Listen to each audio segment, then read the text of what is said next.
My name is Gael Fisher from Rossland. My mother came to trail at a very early age and lived in trail pretty well her whole life until she went to Seattle to work. And my father came from Drumheller, Alberta, and he got a job in Cominco, and he met my mother and married her in Seattle. And they came back, but neither one of them wanted to live in trail. They were definite they wanted to live in Rossland. So they did, and he worked in trail. He was the Imperial Oil agent for this area, and we lived up on 4th Avenue in the duplex, which is still there today, up behind the BAC grounds, and then we moved down to Columbia Avenue, which was an old home. Apparently it was Scholemers. Apparently that was the old name of it, and lived there for a long time. And before moving up to 1760 Park Street, and I grew up there more or less, yeah. And I attended school first down in the Cook Avenue School, because they thought at that time it was too far for little ones to walk from Columbia Avenue all the way up to McLean School. So I went to grade 1 down there, and Miss Donaldson was my teacher, and it was great, actually. Yeah. I have one brother who was 5 years younger than I am, and he lives in Sechelt now. Nice. We went to university at Queen's, and then came to work for Cominco, and lived all over the place for Cominco, and has retired to Sechelt. So that's where he is. Yeah, just one brother. Yeah. The Scholemers house, was that near the Miners' Hall? It was down from the Miners' Hall. There used to be a bridge going across that. It was a gully. It was a bridge when I lived down there. And Roy Stevens was the first house on the right, and then the Heatons were there, and then we were next to that. And it's still there. Okay. The house is still there, all fixed up. And Pat Dory, who was just on the other side of the bridge. So the bridge was across, like north of the Miners' Hall, or behind, south of the Miners' Hall? It was on Columbia Avenue. Mm-hmm. Right, there is a gully. There was always a wooden bridge there, and you could drive a car underneath, or then later you could just walk underneath it. We used to like to get underneath the bridge and listen to the cars going on over top of us. And then next to the bridge coming this direction, Roy Stevens lived. You probably heard of Roy Stevens, he was there. And then Heatons, and then ourselves. Yeah, it was a good neighborhood. Was Columbia a busy road? It was the main road right out of town.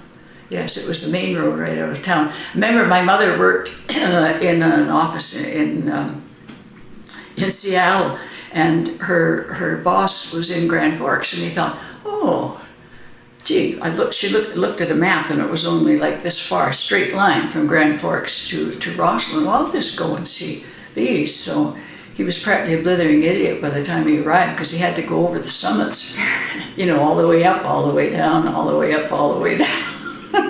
Yeah, that was the main road out of town. Mm-hmm. And during the Depression, I know quite often people came to the door all the time looking for food or a bed or wanting to do something for food. And a couple of times I know my dad found a kid in his car who wanted to stay there, but he had to take him up to the police station and look after him from there. So it was the main thoroughfare. Mm-hmm. So out of town. During the Depression, do you think those were people, like local people, or people just moving along the highway? No, people going along through. I still have the most wonderful picture on my wall that this fellow, he had nothing to give, but he was an artist, and he painted 3 things, which my mother had and which I have now. But they always wanted to do something. They didn't just want a handout. They wanted to cut your lawn, or they wanted to do trimming or painting or anything. But you always fed them, but not inside the house. You always fed them outside. And I know my husband came from Alberta, and it was the same thing there. His mother used to feed people all the time, but always outside. But they were just people going through. Yeah, sad. Can you tell us a little bit about your childhood? Was happy. Happy. Yeah, we lived up in the BAC grounds, or no, just behind the BAC grounds until I was just tiny, and then moved down there. But I had lots of neighbors with kids my age, so we just had a lovely time. And all had big yards, so you could run and jump and play and roll and all those sorts of things. But skiing, of course, wasn't a part of that in those days. Lots of snow shoveling. My dad did all the shoveling, yeah, as far as I can remember anyway, yeah. And the roads, what were the roads like? Busy with walkers, bikers, cars, trucks? Yeah, early cars, yeah. I can't remember a lot of that, but certainly cars, yeah. Mm-hmm. And in the winter, did they just let the snow pile up on the roads? Yeah, my mother, they've got a picture when I was born in 1932, the snowbanks were probably higher than this roof. And yeah, and I know my dad often coming up from trail, he'd have to stop and put chains on because there was just 2 ruts coming up and 2 ruts going down. So it was tough. It was tough. What did your dad drive? I don't know, just an old car. Anyway, he always had a car. I cannot imagine that hill in the winter. Yeah, and yeah, it was bad, I think, but I wasn't, he didn't go down the trail, hardly ever. Well, he did, but, you know, the rest of us didn't. Because my mother would just pick up the phone and phone up to Hunter Brothers for her groceries, and they charged them and delivered them. And Wright's Meat Market was the same thing. Phone in your order, charge it, deliver it. So quite nice. Hunters were good friends of ours. Jimmy and Bert Hunter were very good friends of ours. So we didn't have a summer place in those days, but mostly playing under the sprinkler and going up to the swimming pool was there. And did that because I only lived a couple of blocks from it, so we did a lot of that, yeah, and did a lot of picnics and fishing. My dad liked to creek fish, so we'd just go and have a picnic and creek fish and that time. But yeah, and then in the winter time, we were up there and when we were on Columbia Avenue, and Mr. Walters had an outdoor rink down below us, and I used to skate down there. And he had hockey teams. I saw pictures of him a while ago, and I know he wouldn't charge for anything, so my dad would have wood delivered down for the wood stoves as a way of paying for my being able to use the rink. Yeah. And in those days, I could walk straight down where Edie Harrison lives now. You went straight down. Now you have to go down past her house and go way over, and then come around that way, but we could just go straight down. But you wouldn't want to do it nowadays. Steep. We moved up to Coronation Heights, which is above Pinewood. Okay. On Park Street. We moved up there when I was, I forget how old it was, around 9, I think I was when we moved up there. Mm-hmm. What was the community like up there?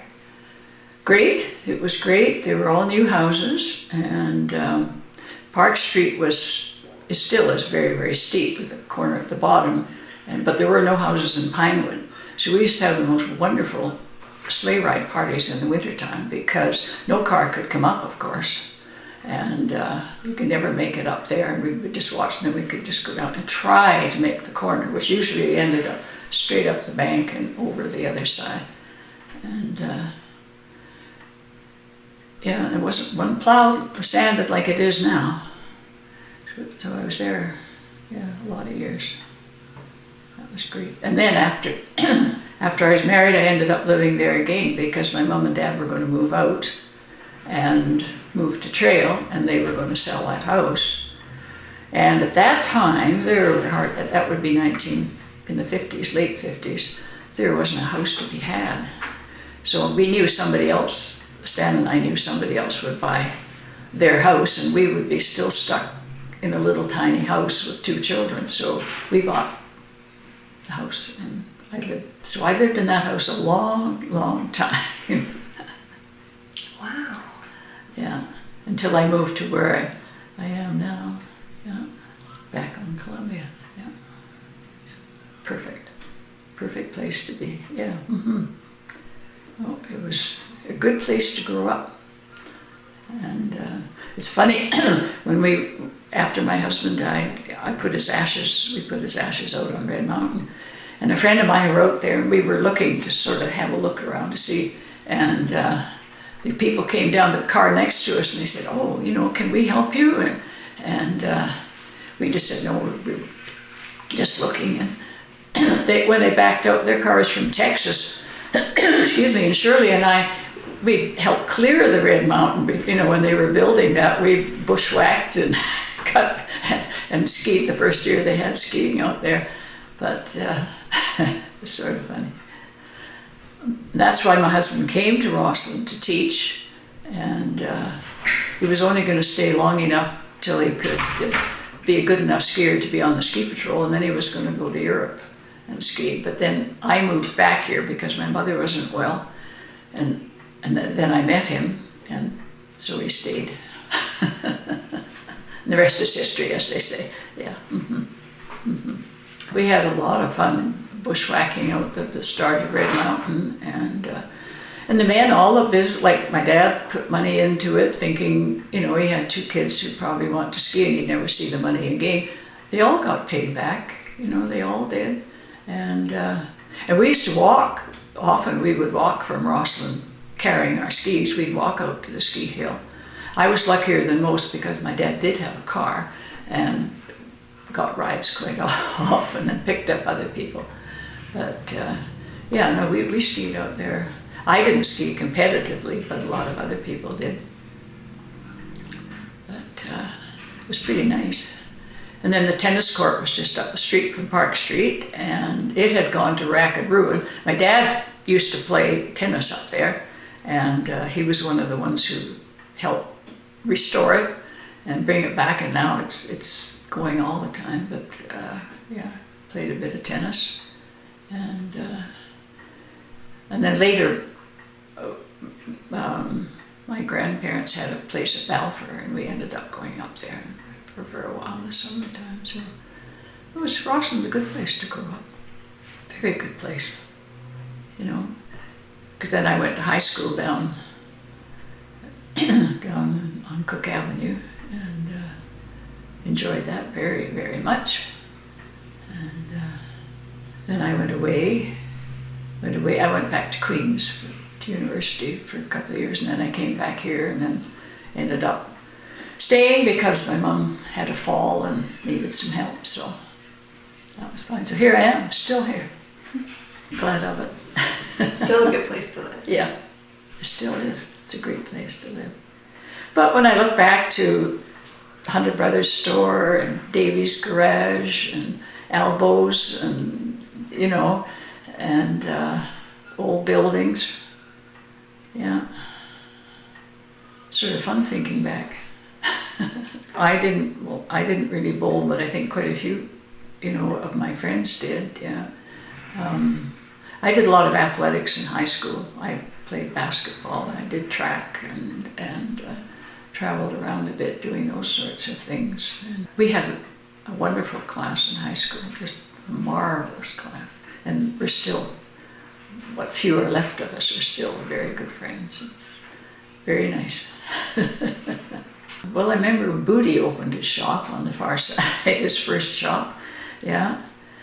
And I don't know my first one, because I know I went skiing up in the first summits. And I don't know where those skis came, great big long skis with harnesses. And I remember I sprained my ankle, and then I had to walk out. It was the only way of getting out. And that's why we lived in Columbia Avenue, because I remember, then they gave me crutches. Now, I'm not going to be seen in crutches. There was no way I was having crutches. So I probably prolonged my injury a little bit, but anyway, that was, yeah. I remember skating on the outdoor rink. I loved that. Skated on the outdoor rink. And then that was sort of a social thing going to school too, because you'd go skating at night and then you'd get together with your friends after. And early romances and all those sorts of things. Yeah, no, it was good, really, really good. I had nice connections because my parents knew so many people, you know, Clarks and Hunters and Morrises and DeLongs and, oh yeah, all wonderful people. And I always remember when Stan was organizing the skiing down the back of Red with, you know, with torches. Oh boy, and all those kids ruined their ski jackets because they all dripped on that. I think they only did it one year and then they had to get something else going because the mothers weren't too pleased. There's lots of activities, summer and winter and just, you know, all around. I went to Queen's mostly because I think my dad felt his father had taken medicine at Queen's and everybody had gone, and I think he was thinking, get away from a small town, have a complete change of everything, fend for yourself. You know, we had to go by train, you know, and covered with soot when we got to Toronto, and it was a great experience because I got to know all my Eastern relatives and just expanded my outlook from here. And I was quite spoiled really because my family went on holidays when other families didn't, because he had a car and was in business for himself. So we did go on a lot of holidays and we traveled. I remember driving up this hill one time and I said, where are we going? And I don't really know. Hadn't really made up their minds yet where we were going. We just headed off, yeah. And then we went south a lot too, so later on. But, so I was a little bit privileged in that way, I think. Nelson, I think, yeah. I think my friend was probably more of an exclusion because I had a friend from Trail who went as well. Went to Nelson, to Calgary, and then just kept on going. It was a great experience. Took a long time, but it was just great. I never did fly until after I was married. I flew, but I didn't fly in those times. So. Were the trains still running? Do you remember the trains here in town? Yes, because I lived on Park Street, and that's how we went to school every morning. We walked on the railway tracks, even in the wintertime. I remember the train coming one time with the plow in front. Well, we had to jump, and Mr. Chamberlain was the principal of the school, and he lived just across the alley from us. And the plow came so off to the upper side, and poor Doug Chamberlain jumped on the low side, and he practically got buried. Of course, we thought it was funny, but he probably didn't. Yeah. No, we walked the railway tracks all the way down to that school, and used to walk home for lunch too, which my mother thought was absolutely crazy, but we did. We walked home for lunch and walked back down after lunch, and then after school we usually came up and went through town and then home. But I guess that's how you stay healthy in Rossland. That's a long way to go, and everybody walked everywhere. I still walk. Stan was from Nelson. They moved to Nelson for his mother's health, to get away from Alberta, where she was living, which was too high. So they moved to Nelson, and his dad was the BA oil agent in Nelson, and my dad was but they did curl together way back when, but of course we didn't know. But then Stan taught in Nelson and in Slocan, and then he came to Rossland as the industrial arts teacher when they first opened up that school. So he sort of helped set up the woodwork shop up in that upper school. So that's where he never did teach down at the Cook Avenue School. He taught up at the high school. And that's where he was when I met him. And then we were married in 1955, which seems a long time ago now, but it is, I guess. It is a good place to live and grow up and continue to live. Our kids just love it. They'd move. My daughter would move. She'd move back here in a minute, but her husband doesn't want to, so. But no, it's great. But I don't ski anymore. Took up cross-country skiing, and then after that we started snowshoeing. Did a lot of snowshoeing. I snowshoed a lot with Jack McDonald too, as a matter of fact. Yeah, because he was just lived behind us. So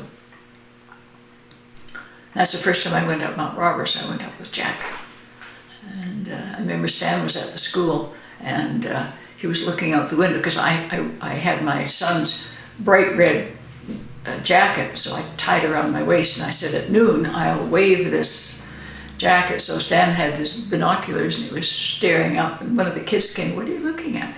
So Stan said, well, Mrs. Fisher's going to wave from the top of Mount Roberts at noon. Oh, can we go up there? So out of that, they did end up taking a group of kids up to the top of Mount Roberts. They were intrigued. They just, loved it. So. Was the flag up there at that time? No. Oh, yes, it was, but it only was up for a short time because Leo and Hutch used to, but they would hike up and then they'd have to chop down a tree, carry the tree up and get the tree stuck in and put this old flag on and whatnot. And then when Stan was at the school, he used to get a flag through the school. He said they never questioned how come the school always ordered an extra flag. They didn't question it, but that flag was the one that went up. For quite a number of years, that one went up. And then the next time I went up, Stan and I went up with Jimmy Douglas and Booty Griffiths.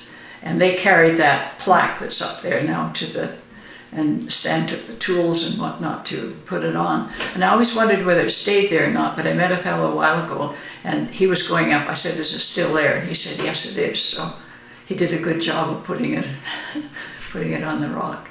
Yeah.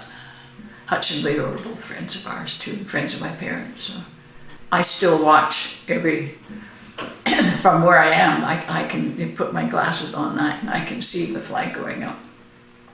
Every Canada Day. Mm-hmm. I skied all the way, from when the lift opened, and then when I went away, I didn't really ski in the east. They were just little bumps, They talk of a mountain, and you're looking for a mountain, and there's none around. I skied a few times there, but very, very few. It just wasn't worth it. But then, of course, came back here, and Stan skied a lot. And he was always so glad. He said, the one thing I didn't want to have to teach you how to ski or how to drive a car. He said I didn't have to do either, so he was quite glad. So we skied a lot. Even when I was pregnant, I skied right up to the end practically. And then our kids skied too. Stan was on the executive of the ski club. Can you tell us what you remember about the chairlift opening? No, I don't really remember the opening. I certainly remember riding it. What was that like? Great, bumpy. Boink, boink, boink, boink as you went over the chairs, yeah. And the lineups. And then the lineup would be way up here and somebody would come down and going too fast, they couldn't stop in time, and people would go down, doing, doing, doing, doing, doing, like. It was fun. And Mr. Tyndall was on the line.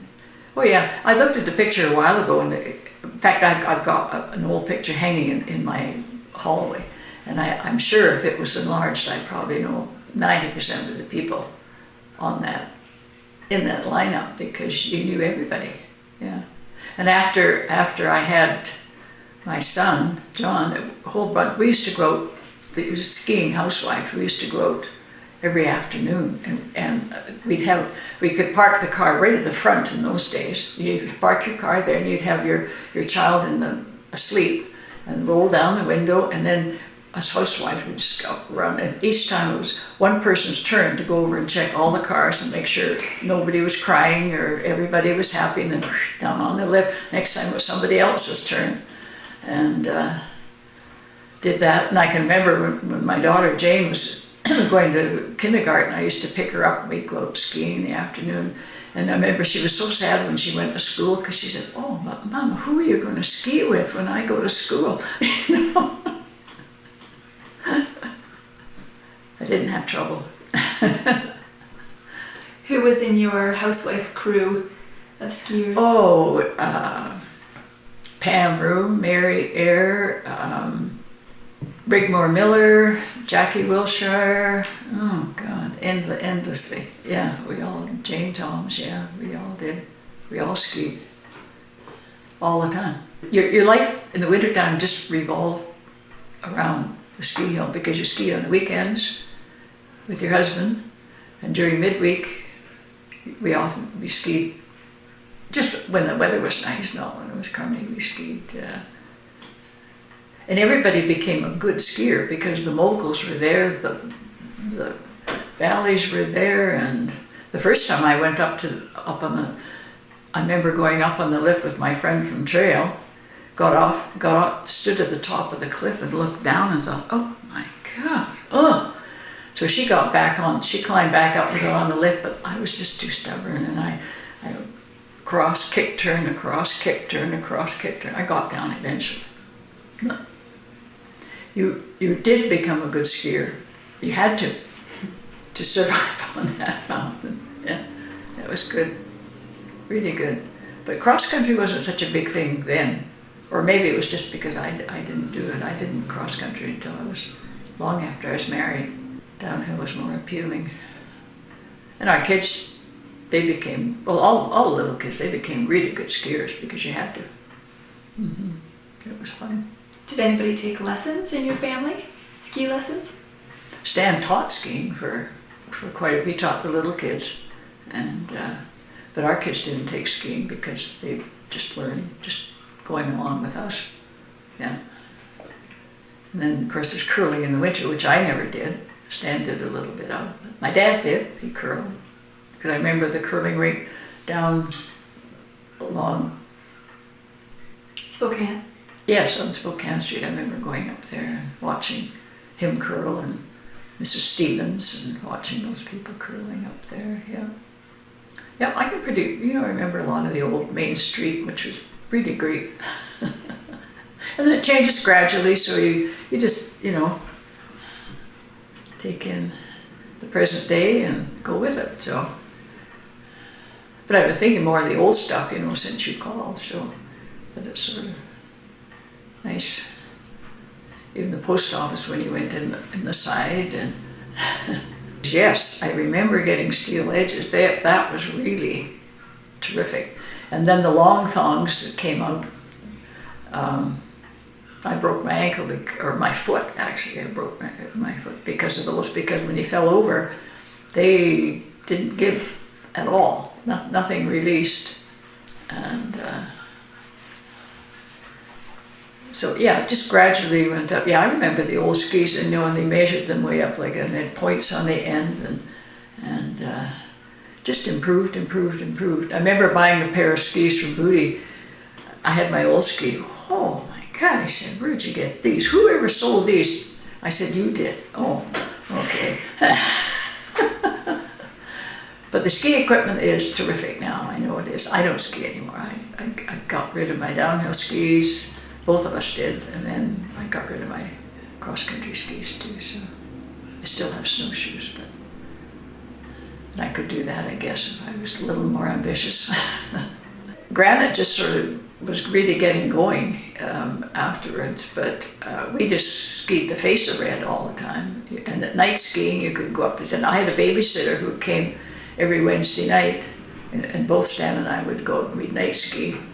I remember Orma Gregorak and I got off the lift at 10. That's where he got off the lift at 10. And we were talking away about everything, and all of a sudden Fred turned out the lights. Well, I tell you, it was pitch black. We yelled, and he put the lights back on, and we skied down really quickly. Yeah. But then they came up with the back trail, and of course later the Palma, and yeah, sort. But now I went on that cat tour that they take up, but I didn't see very much because it was very foggy the day that I went. But I'd just be lost over on gray and granite now, because great to have that ski hill. And I can go around town and practically point out who used to live in all these old houses around. That's sort of fun too. Like I can say to somebody, well, you know, just Dr. Toplin's house. Where's Dr. Toplin's house? You know, well, I was walking around with my son a while ago and I was pointing out different houses. Oh, Mom, I said, you know, that's years ago. Well, it was. Yeah. My parents lived quite close to the McDonald's, their original house up there, and then he and Bourbon moved down to Pinewood, and then he built the other house as her health went down. But no, I really can't. I can point out different houses that people lived in, DeLongs and Montgomerys and Bridgers and, you know, Morrises, and yeah, Dr. Topliff was right down there with their big family. And Perkins, and I can just go up and down the street and point out dailies and, you know, people all over the place. Do you have memories of the Hunter brothers? What were they like as people? Well, I didn't know. Bert and Jim lived up in the big house, and Jim's brother Fred lived with them for quite a long time because they were from Spokane originally. And then the Hunter brothers store, it had everything in it. Well, you know that, you know, it had, you could buy fine china, you could buy shoes or clothes or groceries, or it didn't matter what it was. You only needed one store. It was, you know, all in there. And Bert and my mom were very good friends, and Ruth Turner, he was in the store and trail, mercantile and trail, Bill Turner, and they lived up kitty corner from the hospital, and then Campbell's were across, and Lorne Campbell used to let Willa and I ride on his, put our roller skates, and we could skate on his porch out there in that big house. He was home, he had a housekeeper, he had a Chinese housekeeper who was always there, and they let us roller skate along there. And which one was their house? The West Kootenai house, Mm-hmm. the big one that, who's in there now? Oh, Is it above the arena? which house? Campbell's house. Campbell's house is across from the hospital on Columbia Avenue. The brick one. The brick one. Mm-hmm, mm-hmm. That had a nice great big porch, and Lorne Campbell was in there at that time from the West Kootenai house. It was West Kootenai house for years, yeah. But Hunter Brothers was a wonderful store. You knew half the people in there. And it was still there when Stan and I were married. Because I can remember we decided we were going to buy a TV set. And I think Stan said, well, you know, if we bought this on time and we paid all our bills regularly, then we'd have a credit rating. Just starting out, you know, it's a big good thing. And then I remember we were in there one time and Jimmy Hunter said, you know, Gail, you don't have to do, if you just pay for it, which I could have done, I did, right off the bat. He said, you don't, because you have carrying charges, and he said, that's not necessary, so you don't need to do that. But Jimmy Hunter used to walk around the store with his hand, always going around like this all the time. But you could buy shoes, and you could buy everything in there. And then they had that little zip thing, like, you know, that thing that we took your change across. That was fascinating. Yeah. But my mom used to just phone for groceries, and they were all over for her. So it was a wonderful store. Hardware, everything. Now the whole town had everything that people needed. Yeah. You didn't have to go. You didn't. I don't know how many garages. Well, I can count one. Several garages. Dry cleaning, taxi, meat market, clothing stores, you know, men's clothing, I'm not too sure. Well, that would be in Hunter Brothers, but Marie's Ladies Wear was there, and the co-op, and yeah, everything, jewelry stores, 3 jewelry stores, yeah, everything. Didn't need to go to trail. It wasn't so easy going anyway, as it is now. No. I remember my mom saying, like the old road that goes down past the golf course, and that one. I know my mom, when she was growing up in Trail, she said they used to, it cost 10 cents to put a sleigh on the train, but they didn't have enough money for them to ride the train, so they used to put the sleigh on the train and Trail, and they'd take it off up here in Rossland, and then the kids would walk from Trail to Rossland. They'd go up and pick up their sleigh, and then they'd toboggan all the way down to Trail. Didn't think anything of it. Nowadays you wouldn't find kids. No. I never walked from Trail, and I always was going to walk from Rossland down to Trail on the old road, but I just never did. I don't know why, I just never quite got around to it. And the old golf course that was below the Milk Creek Dairy, I remember I was always wanted to walk around that old golf course.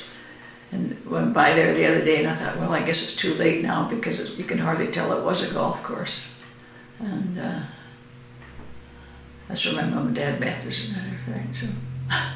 Well, she'd come up from Seattle to visit friends, and the friends went to this dance. And my dad happened to be at the same dance with a date, and he quite taken with my mother, as it turned out. He took his date home and roared back to the golf course. My mother was still there, so that was the beginning of that romance. So, Wow. yeah. Where was this old golf course? When you know where the Milk Creek Dairy, where you know the waterhole corner? Mm-hmm. Okay, you go down a straight stretch before you get to the waterhole corner. The Milk Creek Dairy, it used to be a Milk Creek Dairy, was up to the left, and down below was that golf course. Way back. Because I know my dad worked on the present golf course down here, the Rossland Trail golf course, when they put that in, planted trees and cut trees, and a whole bunch of them worked down there. But, just 9 holes, and the old clubhouse, yeah, of course it's still there. Mm-hmm. That's where my wedding reception was at the old clubhouse, yeah. Uh-huh. I used to go down there a lot because my dad golfed, of course, and all his friends golfed. They were a lot of the Cominco people and who we knew. I golfed just a little bit. Nobody else, no other kids golfed, you know. I went down a few times with my dad, but I didn't really. I golfed after I was married, but I didn't not competitively or anything like that. I didn't golf as a kid. Just the odd time going down with my dad, and sometimes I'd caddy for him, golf tournaments or whatnot. And all his friends were there, but they were all my parents' friends. So yeah, it was a nice life. I have 2 children. I have a son and a daughter. And my son has just moved back here, just in the last month. And he was in Vancouver, but found it was, getting so expensive. And so he's back here. And my daughter lives in Langley.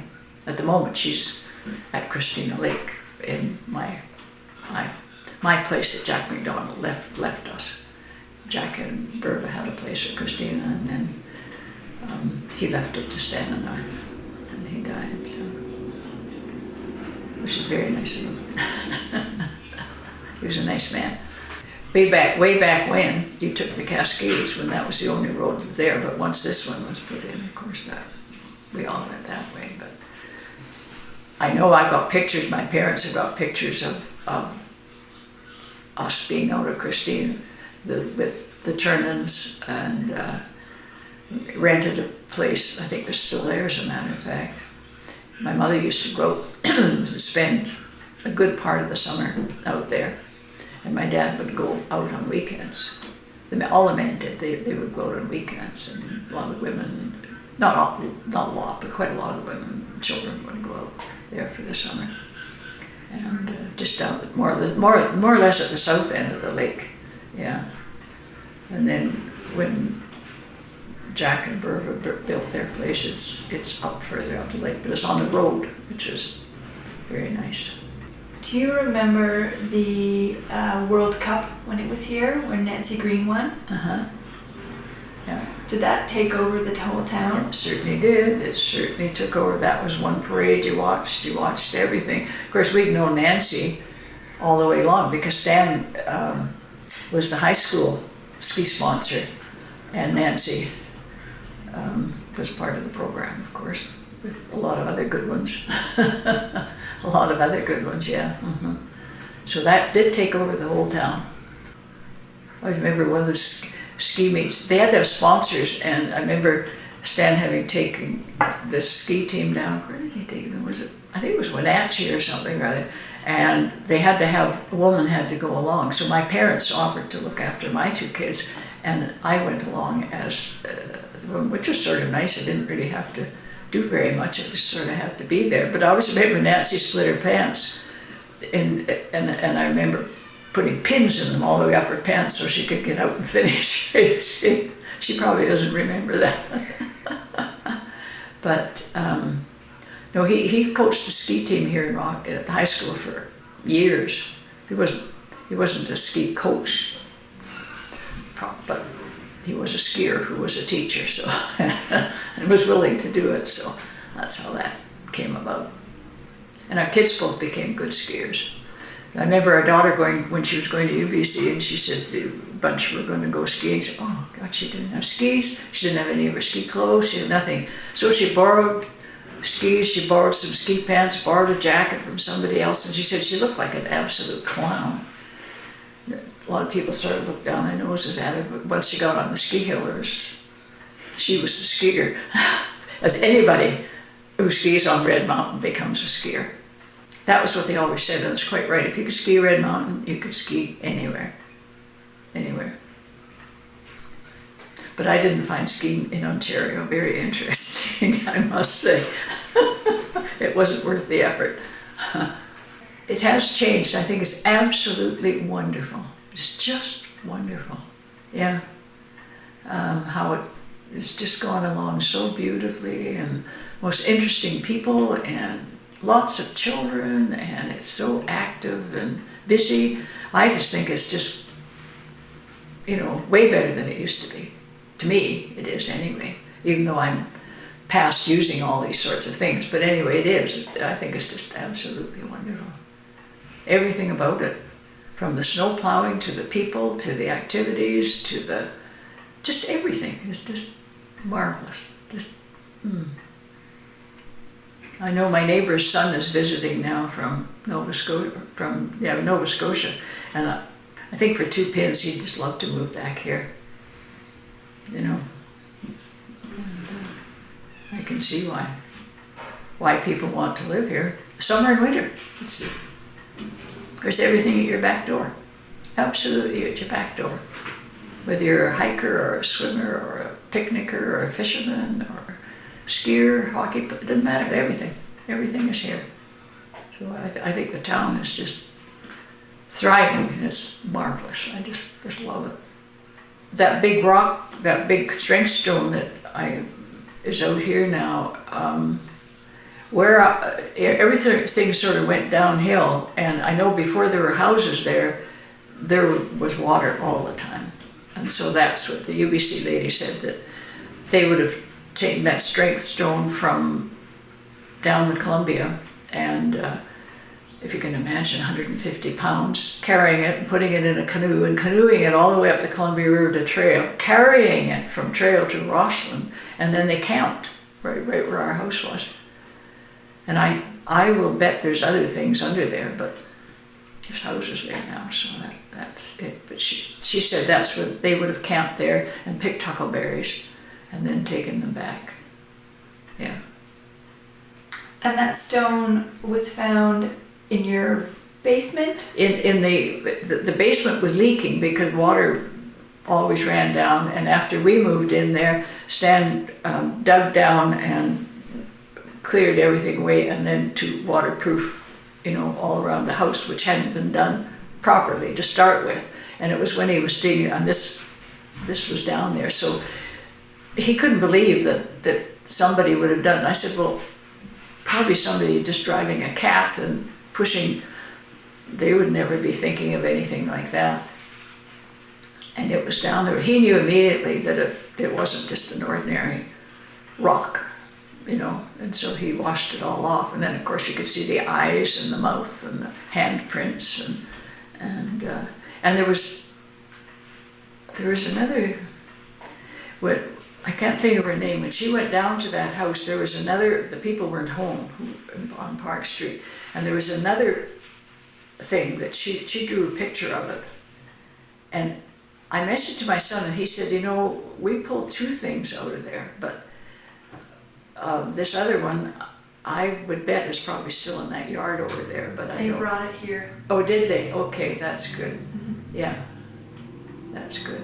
And there probably are other things around too, but now there's houses in there, so they can't do anything about it. But thank heavens we found that one. I think it just was, my mother was very tiny, and I was a whole month overdue, and she knew I was due in December, and she said, she was an accountant, so she said, I can count. She could add 4 figures and write a thing down like that. I go 1, 2, you know, right to the bottom. And so, because she was so tiny, and I know when my dad was just beside himself, waiting for me to arrive, Dr. Daly came in and, oh, don't worry, Murray, we've never lost a father yet. And then he went in and found out what was going on. They'd given up on me and they were trying to save her. And of course, he came back and he apologized. He said, oh, I'm sorry. He said he just didn't know. He was a personal friend of ours. And anyway, no, it was fine. I survived. And although my dad said he came home and prayed I would die, because he said he could put his fist, the hole in my head was so big he could probably put his fist in it, because the forceps and, you know, anyway. I survived, and so did my mother eventually, and she had to go back home. My grandfather's a doctor in Alberta, and my dad finally took her back to his colleagues to try and help her, and she was fine after that. But then they said she shouldn't have any more children, period. But then after 5 years, she decided there's nothing wrong with me, and I'd never, you know, would never go that long. And she had my brother in Alberta. They insisted she go there, and no problems. Yeah, that's why I was born in Ontario. But no, I think pretty well. And I know Don the other day said he was born in Ontario. It was just because they closed the hospital here for some reason, just for a very brief time. That happened to be the time that his mother was going to do it. But no, I think they probably had more stuff. I don't know. That was when the hospital was right downtown. You know, where the A&W is now, the big brick building. That's actually where I was born. Well, I remember the old hospital. Yeah, I was in there quite often because I had my tonsils out, and I remember my dad being in there, and I remember sisters downstairs. It was always so dark, you know, down there. And the dark stairway going up, and of course their outfits were all black and all that. No, I remember the old hospital, yeah. Mm-hmm. And then the addition, and yeah, I remember it very well. Yeah, well, I'm not Catholic, so I didn't know him that well, but he was just, he was a great neighbor. We just lived behind the alley from him. As I say, I can remember John saying, oh, I'm talking to Tyre. He always called him Tyre. And liked him very much. He was very personal, but I think he was pretty, you know, they towed the line, and very smiley. You never saw him when he wasn't smiling. He always seemed to smile all the time. So yeah, good neighbors there. Savariches and Christensens and Bats and Douglases, and, yeah, Clarks. I was always sorry that they didn't keep the hospital for a sort of a seniors place. I always was sort of sorry that they didn't do that. But the old hospital? No, the newer one. When they made it into condos, you know, they couldn't have just kept it or made it as a senior housing, because now You know, well, we've got Esling Park, yeah, we do have Esling, but there still isn't enough. Number, please, you know. I used to love it when my mother, she'd let me take the bill up to pay, which is the senior center now, and they'd give the bill, and all the ladies would all be sitting, Gresley Jones and whatnot, they'd be sitting with all the things they punched in. And I always remember too, I don't know why, if you didn't know the exact time, if your clock had stopped or whatever, you always phoned Central. You picked up the phone to get the correct time. And then party lines, of course, they're all party. Pick the phone up and Mrs. Smith is talking to Mrs. Jones, and you know, I'm sure gossip must have spread around in those days when, you know. Yeah, we had one down Columbia Avenue. We had a phone down there in the dining room.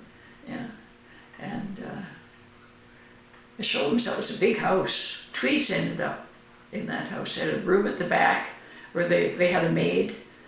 And then when we moved in there, we didn't have a maid as such, but we always had a girl live with us who was probably going to business school in Trail. And she just lived with us, and she would help my mom either look after us in the late afternoon or would do the dishes or take us for a walk, and you know, and then that was what she did for her room and board. A lot of people did that in Rossland, and then they I guess they took a bus. I don't know how they got to Trail. I never did ask that.